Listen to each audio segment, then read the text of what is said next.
टुनटुनी बहुत नेक चिड़िया थी, लेकिन उसका पति कालू कौवा कामचोर था। वो कोई भी काम नहीं करता था, लेकिन टुनटुनी पानी पूरी बेचकर आए हुए पैसों से ही अपने परिवार की देखभाल करती थी। हर रोज वो सुबह उठकर पानी पूरी बनाकर बेचने जाती थी।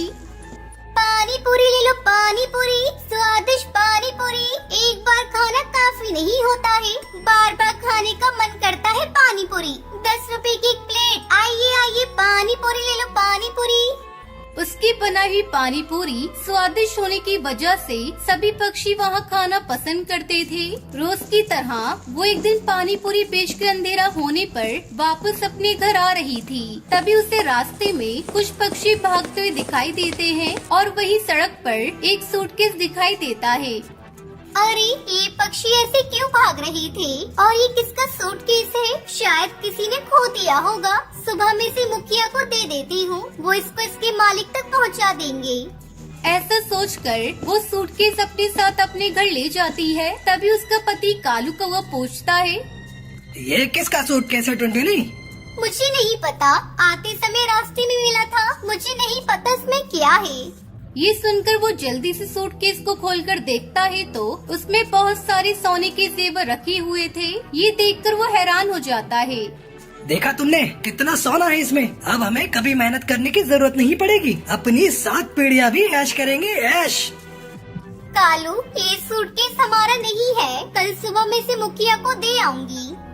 लेकिन उसका पति कालू को वो नहीं मानता और उसे मार पीट कर अपनी बात मनवा लेता है और वो सूटकेस अपने पास रखता है।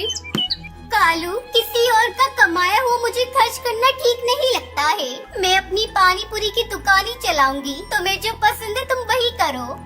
कुछ दिन बाद कालू मिले हुए सोने को बेचकर बड़ा सा घर खरीदता है और वो सब उसी घर में चले जाते हैं। मगर टुनटुनी अपना पानी पूरी का व्यापार नहीं छोड़ती। एक दिन एक कबूतर मुखिया हरिया तोता के पास आता है। मुखिया जी, मेरे घर में किसी ने चोरी कर ली और सारे जेवर चुरा कर ले गया, आप मेरी मदद करें। हरिया तोता उसे विश्वास दिलाता है कि वो चोर को पकड़ लेगा। वही पूरे गांव में टुनटुनी कालू के नए घर की खबर आग की तरह फैल जाती है। एक साधारण पानी पूरी बेचने वाली चिड़िया ने एकदम से इतना बड़ा घर कैसे खरीद लिया? ये कहकर वो टुनटुनी उसके पति कालू को अपने पास बुलाते हैं।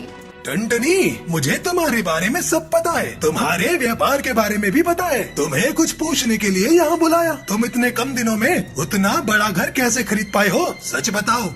ये सुनकर कालू हैरान हो जाता है। तभी वो बोलता है, अरे इस मुखिया को मुझे ही बताना होगा, वरना मेरी पत्नी सब सच बता देगी। मालिक, मेरे पत्नी का कमाया हुआ पैसा हम बचा बचा के ये घर खरीद पाए हैं मालिक। तभी हरिया तोता कहते हैं, मैंने आप पर कोई इल्जाम लगाने के लिए यहाँ नहीं बुलाया है। मेरे पास बंटी कबूतर आया था, उसका सब गहना सोना किसी ने चोरी कर लिया और उसी समय में आपने एक बड़ा घर लिया। ये सब हालात मुझे आपसे सिर्फ पूछने पर मजबूर कर रहे हैं। तो सच कहिए कि आपको इतने पैसे अचानक कहाँ से मिले? अगर मैं अभी चुप बैठूंगी तो वो एक बहुत बड़ी गलती होगी और उस पक्षी के दुख का कारण भी मैं होंगी। ऐसा सोचकर टुनटुनी चिड़िया मुखिया को सच बताने का फैसला करती है। तुरंत वो गहनों वाला सूटकेस उनके हवाले कर देती है। तुम्हें अपनी गलती का एहसास हुआ है और तुमने सच बता के ये गहने वापस कर दिए, इसलिए मैं तुम्हें पहली गलती के लिए माफ कर दूंगा। लेकिन ध्यान रखना, आगे से कभी ऐसा ना हो। जी मुखिया जी, माफ कर देना। मैं तो उस दिन ये सूटकेस वापस करना चाहती थी, लेकिन मेरा पति नहीं माने। लेकिन आज मेरे ज़मीर को गवारा ना हुआ कि मैं किसी दूसरे को दुख पहुंचाऊं। ये कहकर वो वहाँ से चली जाती है। वही टुनटुनी हमेशा की तरह अपनी पानी पूरी का व्यापार करती है और उसी से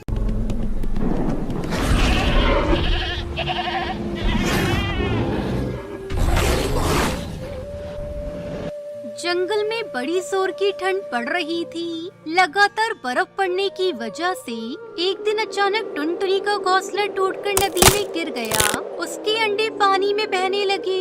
अपने अंडों को बहता हुआ देखकर टुनटुनी चिड़िया जोर जोर से रोने लगती है।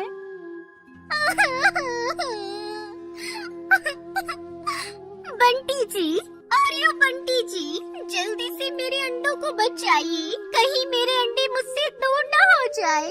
नदी का बहाव बहुत तेज है, बहते हुए मेरे अंडे कहीं दूर न चले जाए। जल्दी बचाइए बंटी जी। टुनटुनी तुम मत रो, मैं अपने अंडों को कुछ नहीं होने दूंगा। मैं अभी उन्हें लेकर आता हूँ। कहानी में आगे बढ़ने से पहले एक माँ जो खुद तो भूखी सो जाएगी लेकिन अपने बच्चों को कभी भूखा सोने नहीं देगी, उस माँ के लिए इस वीडियो को लाइक करके चैनल को सब्सक्राइब कर देना।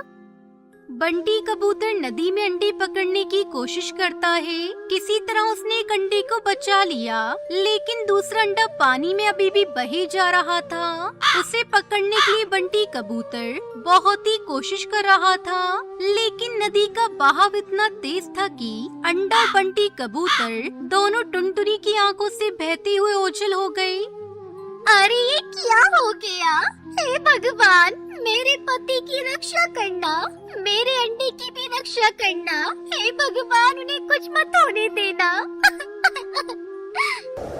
जंगल की ठंड टुनटुनी पर कहर बनकर टूटी थी। वो अपने एक अंडे को लेकर कालू कौवे के घर जाती है। कालू भैया, अरे ओ कालू भैया, जल्दी दरवाजा खोलो। मेरे ऊपर बहुत बड़ी मुसीबत आन पड़ी है। मेरी मदद करो कालू भैया, मदद करो। कालू को और सुंदरी कौवी भी ठंड की वजह से वो दोनों अपने घर में दुबके हुए थे। सुंदरी देखो तो, इतनी ठंड में कौन पक्षी आया है हमारे घर। अगर कोई रहने की जगह मांगे तो उसे मना कर देना। ये सुनकर सुंदरी कौवी दरवाजा खोलती है। क्या हुआ चिड़िया, इतनी ठंड में अंडा लेकर कहाँ घूम रही हो?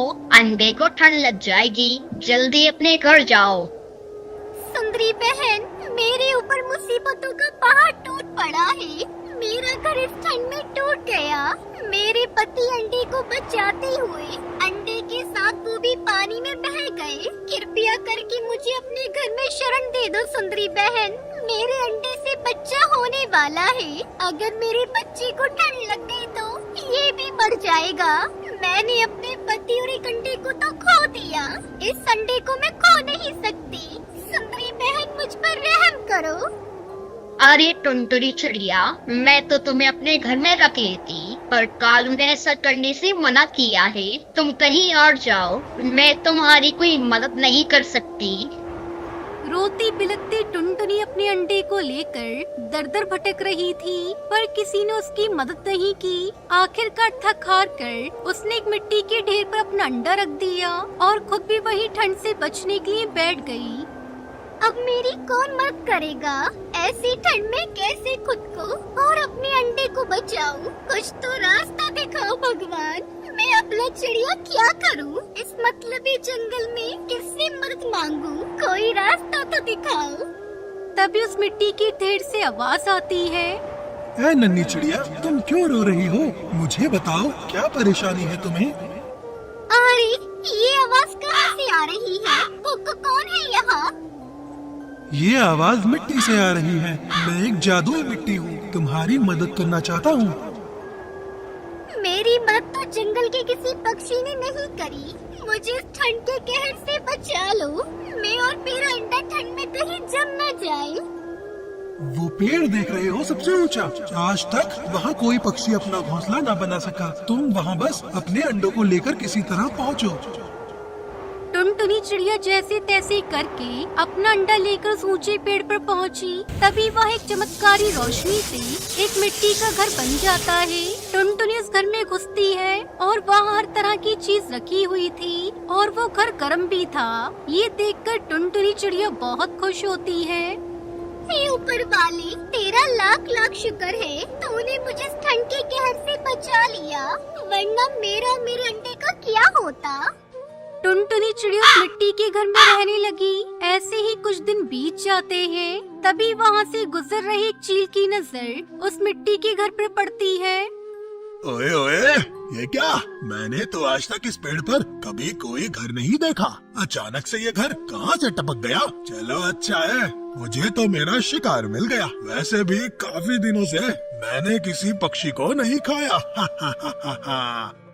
ये कहकर वो जालिम चील उस मिट्टी के घर के पास जाता है और जोर से आवाज लगाता है। ओए ओए, अरे इस घर में कौन छिपा बैठा है? जो भी है जल्दी से बाहर निकल, वरना। उस चील की आवाज सुनकर टुनटुनी चिड़िया खिड़की में से कहती है, ये जालिम चील, तू यहाँ से चला जा। ये मेरा मिट्टी का घर है, मैं इस घर में से बाहर नहीं निकलूंगी। तुम्हें जो करना है कर लो। उसकी ये बात सुनकर चील को गुस्सा आ जाता है। ओए ओए, अच्छा चिड़िया तेरे बड़े पर निकल रहे हैं। रुक, तुझे बताता हूँ, तेरे इस घर को तोड़ दूंगा, तब तो तुझे बाहर आना पड़ेगा ना। ये कहकर चील उस मिट्टी के घर को तोड़ने लगता है। तभी उस जादुई मिट्टी के घर में से एक रोशनी निकलती है, जिसकी वजह से चील को एक जोरदार झटका लगता है और वो सीधा जमीन पर जा गिरता है। ओए ओए, मार गया रे मेरी कमर। ओ भाई, मुझे माफ करो, गलती हो गई। अब मैं कभी दोबारा इस मिट्टी के घर के पास नहीं आऊंगा। ये देखकर टुनटुनी चिड़िया बहुत खुश होती है और उस जादुई मिट्टी के घर में खुशी खुशी रहने लगती है।